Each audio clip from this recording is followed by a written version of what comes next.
La mente humana la llamamos nuestra. Creemos que la poseemos, que la controlamos. Pero, ¿y si solo somos los inquilinos de un vasto y antiguo palacio, cuyos pasadizos más oscuros están sellados con candados de siglo? A lo largo de la historia, unos pocos han encontrado las llaves, no para dominar, sino para desmantelar la realidad misma. Ellos sabían lo que la mayoría de nosotros hemos olvidado. Ellos sabían de las 3 técnicas prohibidas. Viena, principios del siglo XX. En la capital de un imperio en decadencia, un joven psiquiatra, llamado Carl Jung, se sentía prisionero de un mundo que solo entendía la superficie. Mientras su mentor, Sigmund Freud, buceaba en las aguas turbias de la represión, Jung miraba más allá. Él creía que el inconsciente era algo más que un almacén de traumas. Era un puente, un portal. Jung empezó a experimentar, a aislarse. Practicó una técnica que él llamaría imaginación activa. Era un método simple en apariencia. Cerrar los ojos y dejar que las imágenes del inconsciente fluyeran sin censura. Pero el resultado no era un simple sueño. Era una invasión. En su diario, que más tarde se convertiría en su enigmático libro rojo, describió encuentros con figuras misteriosas, un anciano llamado Filemón y una figura femenina, Salome. No eran alucinaciones, eran partes de él, arquetipos vivientes que albergaban una sabiduría olvidada. Carl, lo que usted propone es una desviación mística. El inconsciente es personal. No hay una memoria colectiva. El cisma era inevitable. Freud, el científico estricto, no podía aceptar el viaje de su pupilo a un territorio que él consideraba irracional y peligroso. Para Jung, sin embargo, el peligro era la clave. Era la señal de que se estaba acercando a algo real. Algo que la razón moderna había proscrito. Mientras Jung luchaba por descifrar sus propios símbolos en Europa, a miles de kilómetros, un joven rumano llamado Mircea Eliade viajaba por los rincones más remotos de la Tierra. Su misión, entender la base de la espiritualidad humana. Él se encontró una y otra vez con una técnica ancestral, el éxtasis chamánico. Los chamanes de todo el mundo, desde las estepas de Siberia hasta las selvas de la Amazonia, no se limitaban a invocar a los espíritus. Ellos usaban el ritmo, la danza, y en ocasiones sustancias sagradas para inducir un estado de trance. No era solo un acto de fe, era un método, una técnica de la conciencia. La llamaron viaje del alma. El chamán abandonaba su cuerpo físico y viajaba a un plano de la realidad que la mente moderna considera inaccesible. Siglos antes, en la antigua China, otro maestro había articulado el corazón de esta sabiduría. Un hombre del que poco se sabe, conocido como Lao Tse. Su obra, el Tao Te Ching, es un manual para la mente, envuelto en poesía. Él no hablaba de viajar fuera del cuerpo, sino de disolver las fronteras del yo, desde dentro. La segunda técnica prohibida es la Wu Wei, o acción sin esfuerzo. No es inacción, es alinearse con el flujo natural del universo. Es la antítesis de la lucha, del esfuerzo. Es la práctica de la rendición consciente, en un mundo obsesionado con el control. Esto suena a locura, pero los maestros del Tao sabían que la mayor fuerza se encuentra en el vacío, en la no resistencia. La tercera y más peligrosa de las técnicas es la vacuidad o shunyata, que en Occidente a menudo la confundimos con un vacío literal o la nada. Pero en el budismo, la vacuidad no es la ausencia de algo, sino la ausencia de una existencia inherente e independiente. Todo es interdependiente, un gran tapiz. Y para ver esto, hay que disolver el ego.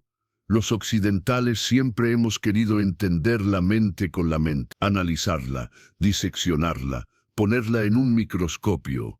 Pero la vacuidad no es un concepto para ser entendido. Es una experiencia para ser vivida.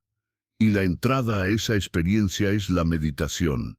No la meditación de la relajación, sino la de la aniquilación del yo. Jung nos dio la llave de un mundo interior sin límites.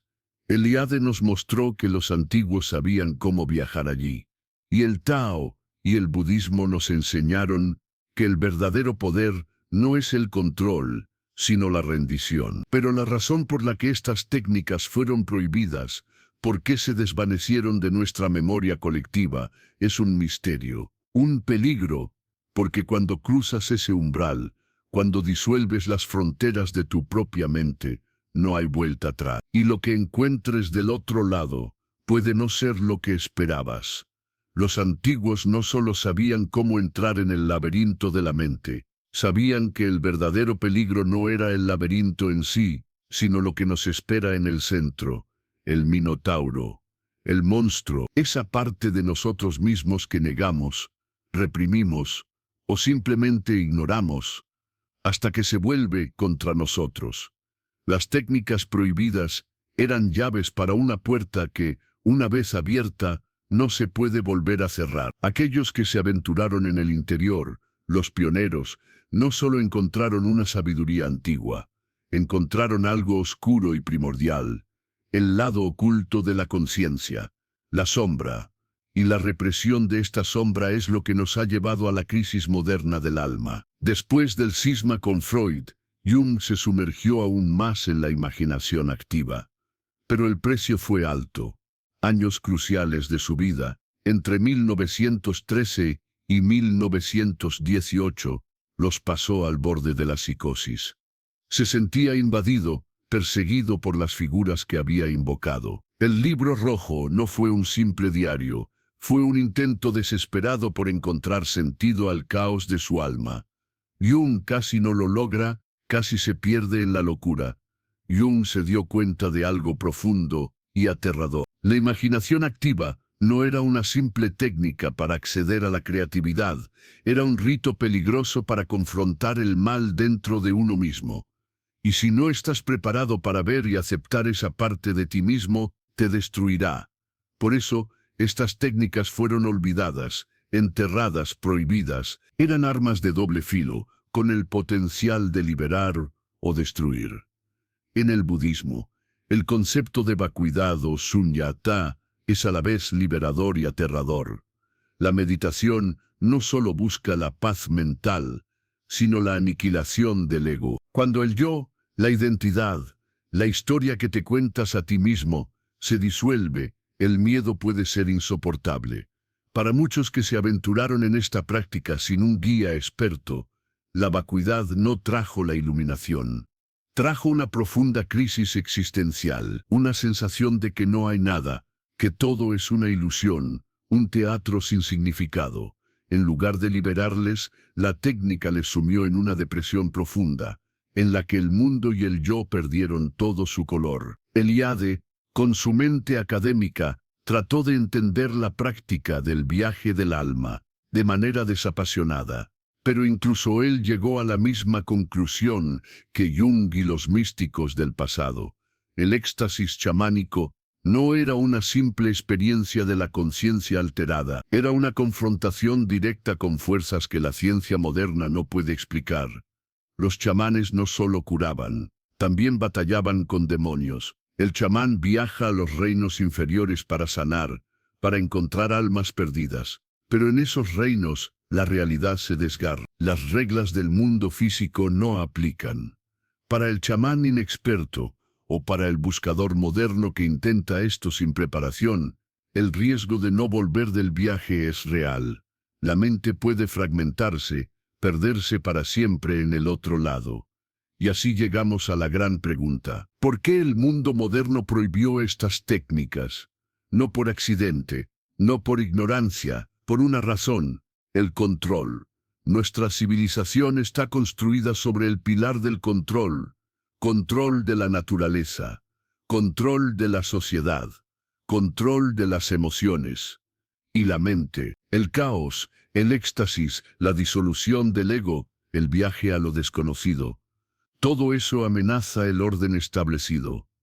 Un hombre o una mujer que ha visto el minotauro en el centro del laberinto ya no puede ser controlado. ya no puede ser un simple engranaje en una máquina. Por eso, los antiguos, aquellos que sabían, no solo nos dejaron las técnicas, nos dejaron una advertencia. Una vez que has visto lo que hay detrás del velo, el mundo nunca vuelve a ser el mismo. Y las puertas del laberinto, una vez que te atreves a abrirlas, ya no hay vuelta atrás. El guardián no es el monstruo en el centro. Eres tú, y lo que decidas hacer con ese conocimiento.